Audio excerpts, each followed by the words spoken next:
Assalamualaikum warahmatullahi wabarakatuh. Saya Atta Tajali dari Universitas Muhammadiyah Yogyakarta. Kali ini akan mempresentasikan makalah implementasi nilai-nilai perjuangan Kiai Haji Ahmad Dahlan untuk membentuk karakter inovatif siswa.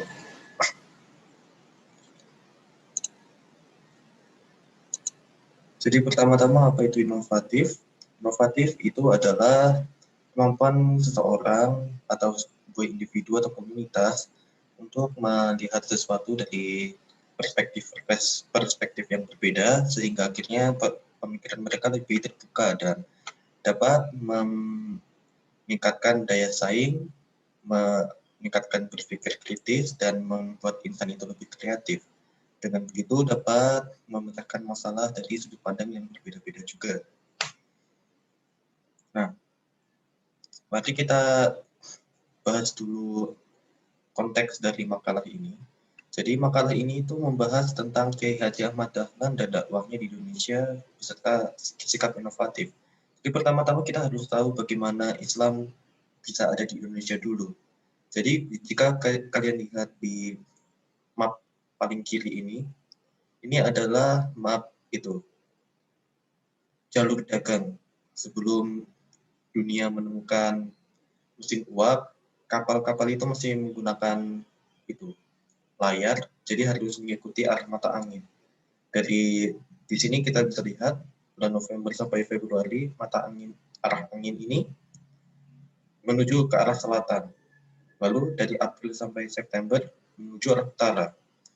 Nah, dan bisa kita ketahui dari sejarah kekhalifan Rashidun itu apa tuh menunjang dari Saudi Arabia, ini Mesir, Syria hingga Persia saat itu yang sampai ke Pakistan. Nah, di Pakistan ini Islam itu menyebar hingga ke India, khususnya di Gujarat ini. Nah, dari Gujarat mereka itu menggunakan jalur perdagangan ini untuk ke Selat Malaka untuk berdagang dengan Indonesia. Nah, lalu tentunya dalam komunitas-komunitas dagang ada yang harus diprioritaskan atau apa kelompok apa yang diprioritaskan. Nah, untuk itu untuk mendapat prioritas, untuk mendapatkan hak khusus, akhirnya orang-orang di Indonesia ini memeluk Islam.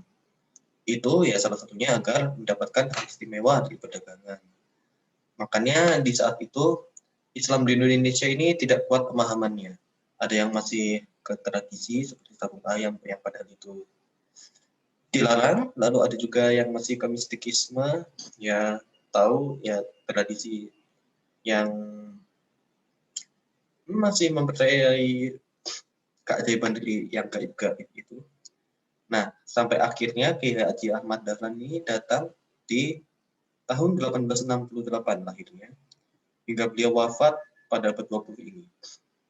Nah, di saat beliau itu lahir, Nederland, kita lihat di sini, itu sudah ini sedang ekspansi besar-besaran.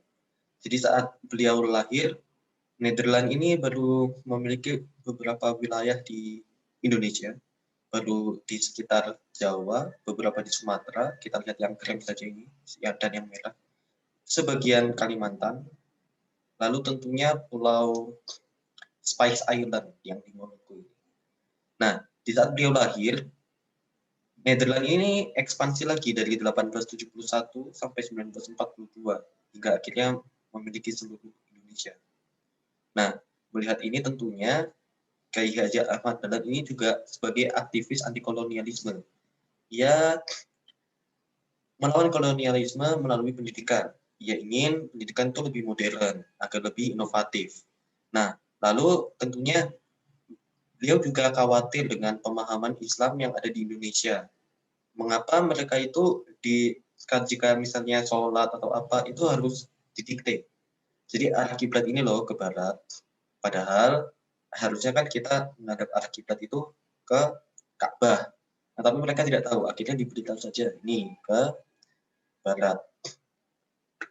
Nah, disitulah dakwah beliau akhirnya dimulai dengan cara yang lebih inovatif. Karena jika misalnya kita memaksakan pendapat kita, tentunya akan banyak oposisi. Nah, di sini beliau itu menyampaikan dengan cara-cara yang lembut dan tentunya ya trademarknya beliau. Pada suatu ketika ada anak-anak yang bertanya, anak laki-laki bertanya, apa itu agama? Lalu beliau dengan setelah memainkan biola, akhirnya memberikan biola itu ke anak tersebut. Beliau memainkan biolanya itu sangat indah. Sedangkan saat anak itu disuruh memainkan biola, karena dia baru belajar, tentunya tidak seindah beliau. Nah, saat itulah beliau mengatakan, itulah agama, tergantung siapa yang menyampaikan. Nah, siapa yang tidak terampunize dengan itu, yang tersentuh dengan itu. Lalu, jika memang inovasi itu sangat baik, bagaimana caranya membentuk inovasi? Tentunya dengan cara literasi. Dengan membaca banyak, menulis banyak, kita akan tahu pendapat orang-orang yang ada di buku tersebut. Akhirnya, kita juga bisa memahami konteksnya secara keseluruhan. Memangnya si A ini ngomong apa, si B ini ngomong apa. Oh, tentunya kita bisa membuat asumsi sendiri akhirnya. Oh, ternyata ini begini. Tentunya jika misalnya kita sudah punya ide, kita itu akan lebih baik jika berdiskusi. Karena jika misalnya kita sebagai individu saja yang inovatif, sedangkan yang lainnya tidak, maka perubahan itu akan lebih minim dibandingkan jika lebih banyak orang yang inovatif. Untuk itu kita perlu berdiskusi dengan baik. Nah, tentunya kita membutuhkan komunitas yang baik juga. Untuk itu, jika misalnya kita memiliki komunitas belajar yang bagus, maka kita harus bersyukur. Disitulah kita bisa meningkatkan inovasi kita. Nah, memangnya apa sih jika kita ini tidak inovatif? Nah, ini bisa kita lihat di gambar paling kiri. Ini adalah lukisan Pangeran Diponegoro yang itu setelah kekalahannya dengan Jenderal De Klerk akhirnya menyerahkan teritorinya tentunya menjadi protektorat. Nah, itu yang ingin saya sampaikan itu sebenarnya jika misalnya bangsa lain lebih inovatif dari punya kita, maka kita akan menjadi mental-mental yang terjajah, tidak ingin melihat dunia secara keseluruhan, tidak ingin bersaing. Akhirnya saat yang lainnya menyaingi kita tidak bisa berbuat apa-apa. Nah, tadi saya pernah bilang sebelum menemukan mesin uap. Nah, kenapa bangsa Eropa itu melakukan kolonialisasi dengan mudah? Itu karena teknologinya lebih baik. Nah, bagaimana cara agar teknologinya lebih baik? Tentunya inovasi ini. Nah, mereka menemukan mesin uap. Akhirnya bisa dengan mudah mengarungi samudera hingga ke seluruh dunia, Afrika, Amerika, Asia. Nah, ini sebenarnya juga ada di konteksnya konteksnya Ottoman Empire saat mereka ekspansi.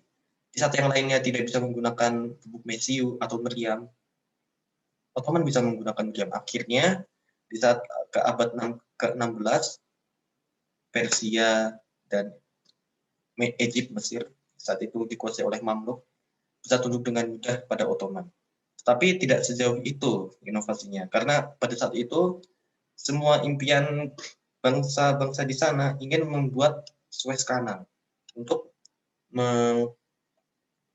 menyambungkan Mediterania dengan laut-laut di Asia agar bisa lebih ke India. Nah, di saat itu Ottoman tidak memiliki teknologi tersebut. Sampai akhirnya pada perang Napoleon mereka kehilangan pengaruh di Egypt dan berkat bantuan Inggris Raya mereka bisa menang akhirnya. Hanya saja Ottoman tidak bisa melawan Inggris Raya. Akhirnya Egypt menjadi protektorat Inggris. Nah, ini bisa kita lihat, ini Ottoman abad ke-19. Nah, ini tentunya Timur Tengah masih punya Ottoman, tetapi di Mesir ini, yang pink ini, sudah punyanya Inggris. Dan bisa kita lihat juga, sebagian besar Afrika itu sudah dikuasai oleh negara-negara kolonial. Ini di sini Italia, ini juga Italia, Ethiopia.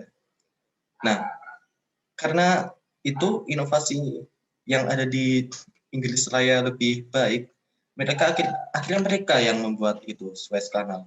Walaupun sebelumnya sudah ada kanal yang itu yang menyambungkan Mediterania dengan Laut Arab sini, Laut Merah, tapi itu tidak cukup besar. Akhirnya ya tidak semuanya bisa terakses. Nah, jika misalnya kita tidak bisa berinovasi, nah maka orang lain yang akan duluan berinovasi, dan ya kita tidak akan mengulangi sejarah. Ya, itu saja dari saya. Saya Atta Tazali. Assalamualaikum warahmatullahi wabarakatuh.